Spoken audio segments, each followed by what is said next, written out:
I'm not trying to be a but, you know, it's not fun. I hate her. Oh. She's in jail for good. The Florida woman who gunned down her neighbor through her front door in a dispute over noisy neighborhood kids wants to sue her victim's children for defamation. The subject of Netflix's Perfect Neighbor documentary is standing by her story that a mother of 4 was threatening to kill her as she beat on her door, leaving her no choice but to fire through it. So now, as she sits behind bars for at least the next couple of decades, she is facing a wrongful death lawsuit from the family. And she says she wants to countersue. We're going to break down the lawsuit and what could happen next with the lawyer for the deceased woman's estate. Welcome to Sidebar, presented by Law&Crime. I'm Jesse Weber. Obviously, this is a story we wanted to put a spotlight on. It's important to cover, okay? And the reason that we can do that is because of the amazing support that we get from our sponsor, Morgan & Morgan. We're talking about America's largest personal injury law firm, a firm with over 1,000 attorneys. They have recovered $25 billion for more than 500,000 clients. In the past few months alone, a client in Florida received $12 million when insurance offered just $350,000. Out in Pennsylvania, another client was awarded $26 million. That is 40 times the insurer's offer. Morgan & Morgan, they make it easy to fight for what you deserve. You can even start a claim from your phone. So if you're injured, you can start a claim at forthepeople.com/LC Sidebar. You can click the link below, or you can scan the QR code on screen. An already controversial story has taken yet another shocking turn. Susan Lorincz, the woman convicted of killing her neighbor, who insisted that the shooting was justified, filed a handwritten response to a wrongful death lawsuit. And despite a jury determining that the then 58-year-old committed manslaughter when she fired a pistol through the closed locked door of her apartment, Lorincz continues to claim that she was in fear for her life and had no choice but to shoot. And I'm going to get into that letter in a minute. By the way, some people say Lawrence, some people say Lorincz. We're going to go with Lorincz. Okay, going back to the night of the shooting. This heartbreaking body cam footage from that night, it was the focus of Netflix's The Perfect Neighbor, this documentary which dominated the streaming services charts for weeks. Baby, wake up! Wake up! Wake up! Wake up, baby, wake up! Baby, wake up! Come on! Hey, wake up! We need to do CPR real quick. Baby, wake up! CPR. Baby, wake up! Let me see. Do we have any pulse? So according to multiple witnesses, 35-year-old mother of 4, AJ Owens, went over to Lorintz's apartment on June 2nd, 2023. She apparently banged on her door, demanding that Lorincz come out and speak with her, because you see, Lorincz had reportedly taken AJ's son's iPad, even threw a roller skate at him for allegedly trespassing. But instead of speaking with AJ, Lorincz fired one shot through the door, and it hit AJ in the chest, and she died.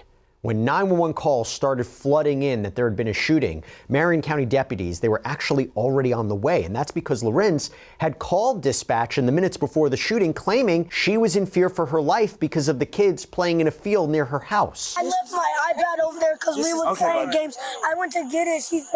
I said, give me my iPad to her. She threw the...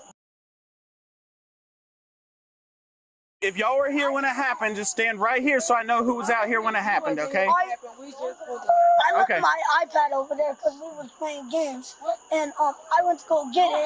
I said, give me my iPad because she had it. She dropped it, tried to throw the skates at me. And and then I got my brother. He said, come hit me with the skates. And then, All right, bud. Give me a minute. Just hang out by my car, okay?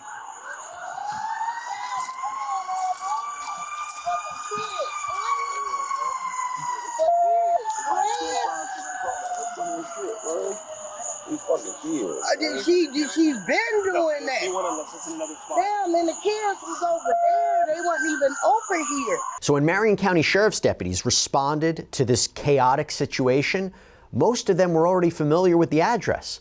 Lorincz had called them about the children playing near her apartment again and again and again. Well, I mean, as long as they're not on your property, I mean, they can pretty much play wherever they want to play. And I want you guys to run around, hoot and holler all you can, because I'd rather see you guys outside playing than on them TikToks, all right? Right? So, hoot and holler all you want, but if someone asks you to quiet down, bring it down a notch, okay? Okay. At least, Nicely. She come out there and she'll for sure. Hey, you for sure. retard, stop yelling. Yeah, if she starts screaming at you guys, I want you to go tell an adult, okay? I don't want you to antagonize her, okay? You don't have sole control over the parking lot. There's 4 people here. Yeah, but those children don't live here. I mean, they literally live across the street on the other side. They don't. I understand what you're But- telling me, and I get it, but you don't have sole power to say, hey, they can't be in this parking lot. She's also the only one that ever calls. You know what, deputies? They responded to at least 6 calls in relation to this dispute, this feud between Susan Lorincz and AJ in the months before the deadly shooting. And there wasn't much they could do except, take a report, warn the kids not to be too wild.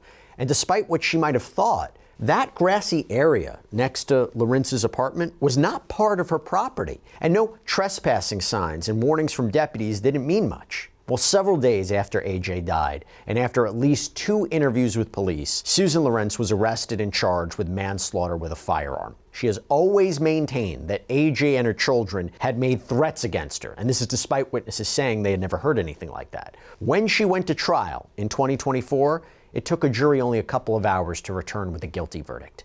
The judge sentenced her to spend 25 years behind bars, and she's been locked up ever since.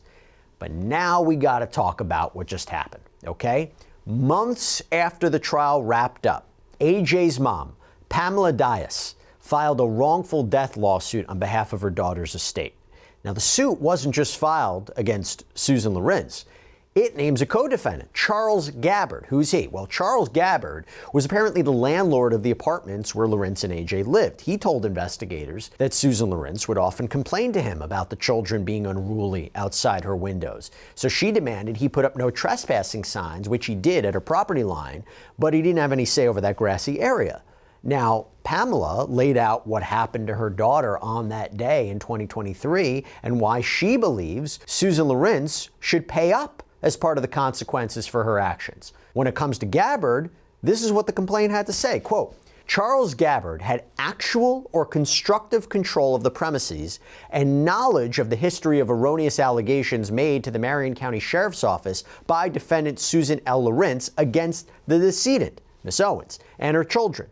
Moreover, defendant Charles Gabbard knew and or should have known that there was a propensity for gross negligent conduct and or intentional harm by defendant Susan Lorincz, which unreasonably exposed the decedent and her children to an unreasonable dangerous condition on the premises which was likely to cause harm. So Pamela is looking for specific damages, including past and future mental pain and suffering of AJ's children, the expense of medical care at the end of AJ's life, funeral arrangements, loss of AJ's future potential earnings. And now we have to talk about something. We have to talk about the fact that Susan Lorincz has responded to this lawsuit from behind bars. So let me be clear. It's not an attorney doing this, it's her. She is actually physically writing back, and she's not only responding, she is looking to countersue. She sent a handwritten letter to the court laying out her intentions, and in that correspondence, she holds fast to the same assertion she always has, that she had to kill AJ before AJ killed her. The document reads, in response to general allegations, AJ Owens and her children were trespassing. There were multiple no trespassing signs on the property. Miss Owens did in fact scream, threatened to beat me multiple times while trespassing. Miss Owens was instructed to stay off the property along with her children multiple times by the county sheriff's department. Miss Owens did not knock politely and speak reasonably on June 2nd, 2023. She pounded and screamed profanities like a lunatic. Miss Owens' children had lied to her and stated, I hit her child with a roller skate. During his encounter with the prosecutors, Buxman and Smith, that child recanted that the roller skate hit him and only came near him. Assault and battery charges were dropped. Now, to be clear, none of AJ's children testified during the trial. They did do interviews with police and pretrial depositions with the attorneys. So Lorincz writes, quote, in depositions, all the children told different stories about their location at the time of the shooting. One child was over 60 feet away at the mailboxes. And Lorincz also returned to a story that she's repeated time and time again, that AJ had once thrown a yard sign at her after becoming frustrated over repeated issues with Lorincz. So Lorincz writes, quote, "The female juvenile who testified at trial stated she was an eyewitness to AJ Owens throwing a metal sign and seeing said sign strike me in the leg. I was 7 weeks post-operative for my neck fusion." And Susan Lorincz also referred to another juvenile named Uriel, who provided his recollections to the court, writing, quote, "Uriel testified in his depositions that Miss Owens would come onto my sidewalk by the patio and threaten to fight me. He testified she was trying to scare me so that I would stop calling Marion County sheriffs." One child also testified that his brother struck Miss Lorincz with a water bottle in his depositions. "I now wish to countersue for slander, libel, and defamation of character for damages in excess of $50,000. And she also indicated that she wanted to sue the landlord, Charles Gabbard, as well, for, quote, "not securing the property correctly and allowing Miss Owens and her children for harassment, physical threats of harm, and mental duress." Now, okay, so right now I'm joined by Anthony Thomas, who is the lawyer for AJ Owens Estate. Anthony, thank you so much for coming on. First up, what did you make of this handwritten response from Miss Lorincz? Well, she responded. I'm glad she responded. You know, sometimes when you have pro se litigants, it's kind of difficult to sort of get them engaged the proper way. I received that particular letter in the mail to my office before it was even something that went to the courts. And so once I was able to understand that, you know, she had also mailed it to the court, I'm glad that the judge was, you know, able to make sure that that document was entered in as a pleading on her behalf. You know, now we can engage in litigation and we can continue the case that now that she's responded, we can move on. We're now at the discovery phase of litigation where I'm allowed to, you know, take Susan's deposition, take, you know, the landlord's deposition, all parties involved, witnesses and things like that. So I'm happy to have litigation moving, pretty much.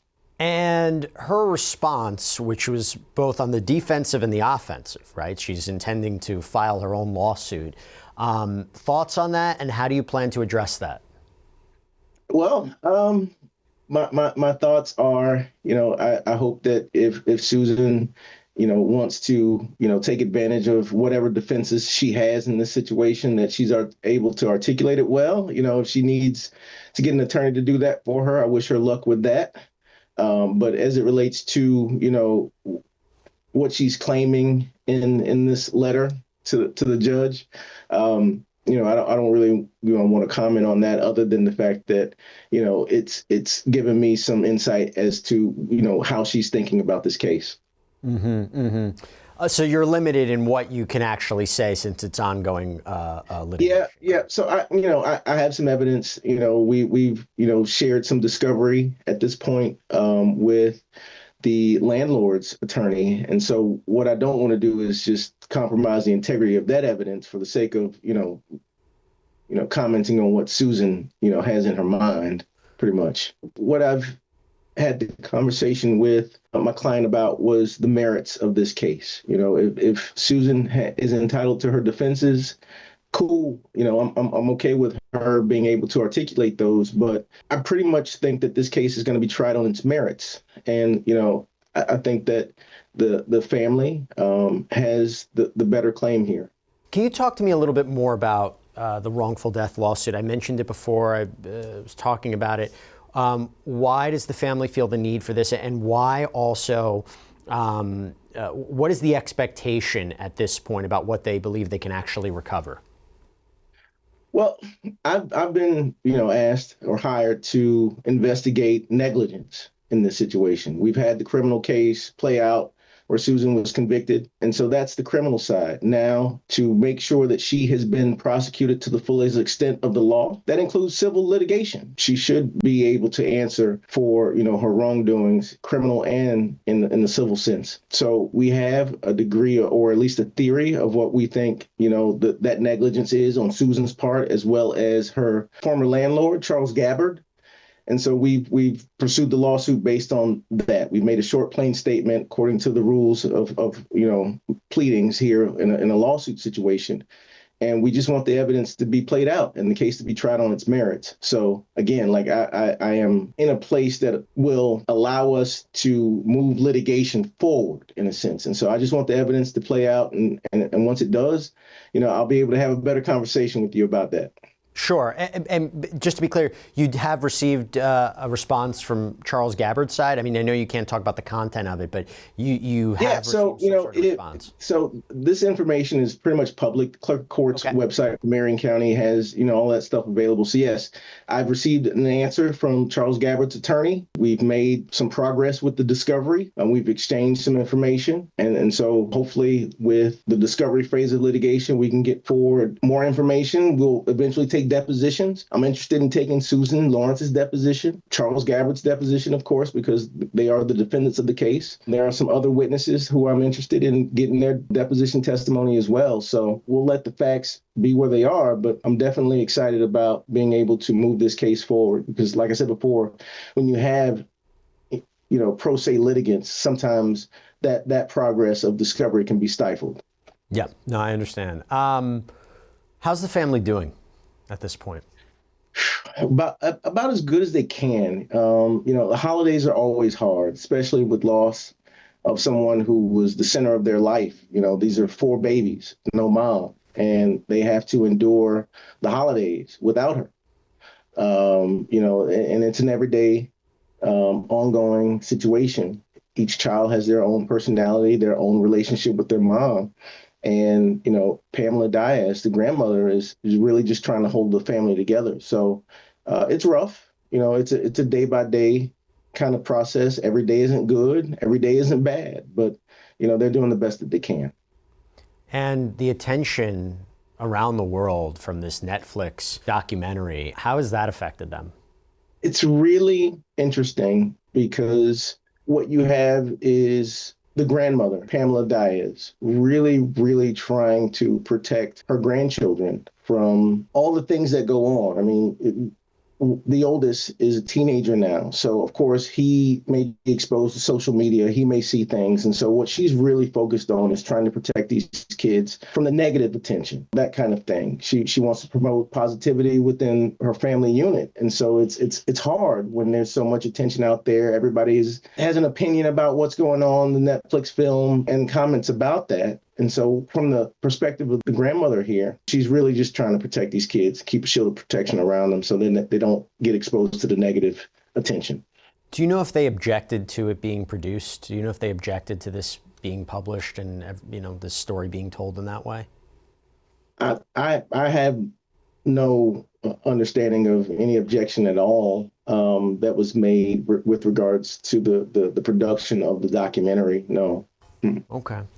Anthony, again, I know you're limited in what you can say about the litigation. Is there anything else you can tell us about, what we should be looking out for, what we can expect, what might be going on here? Anything else you might be able to share at this point? My job, of course, is civil litigation. All right. I really want to be able to articulate the damages and what these kids have gone through. Certainly their relationship with their mom or the loss of their mom, having to deal with that is something that is the most critical part of their life. That is the ultimate damage. Like I couldn't imagine being 4 years old or, 9 years old, 13 years old without my mom. And so the process of dealing with that is definitely one of the most important things that I want to be able to articulate and share with the public. Like, these are children. Their stress, their pain, their suffering, their aggravation is ongoing. It's not fixable with, any amount of money that can be pulled from civil litigation. It's not fixable from any amount of punishment given to Susan Lawrence. It's not fixable in the sense that, any amount of counseling with these kids can sort of help them adjust to what they may be going through. I don't live with them every day. I hear their stories. Their grandmother does her best to try to make sure that I understand their damages because I have to articulate those in a courtroom someday. But it's an ongoing sort of situation. And these kids are, like I said, it's hard. It's very hard. These kids are going through a very rough time in their life. And I'm not sure when there's going to be some closure. We try. You know, of course, with the conviction of Susan Lorincz, there is one door closed in that chapter. Hopefully we can close another door with the civil litigation so they can put this behind them, you know, and then, you know, at some point the attention may taper off. At some point, the media may move on to the next situation or something that's out in the public, and so much attention won't be brought on these children where they don't have to live with, you know, all of the negative, you know, influences. It's horrible. It's horrible when you think about how traumatic it is to lose a parent at a young age, but in that way, and in a way that now there was a trial, it was public, there is this Netflix movie, you know, it's being talked about. Our hearts, our prayers are going to them. I can only imagine how difficult this is. And you know what else I was going to ask you? I know it's still early in the litigation, but potentially they could be called as witnesses, right, and have to testify at a civil trial? Yeah, they can be. You know, a lot of times the judge will, you know, have say so in, you know, the testimony of minors. You know, it's really something that is possible.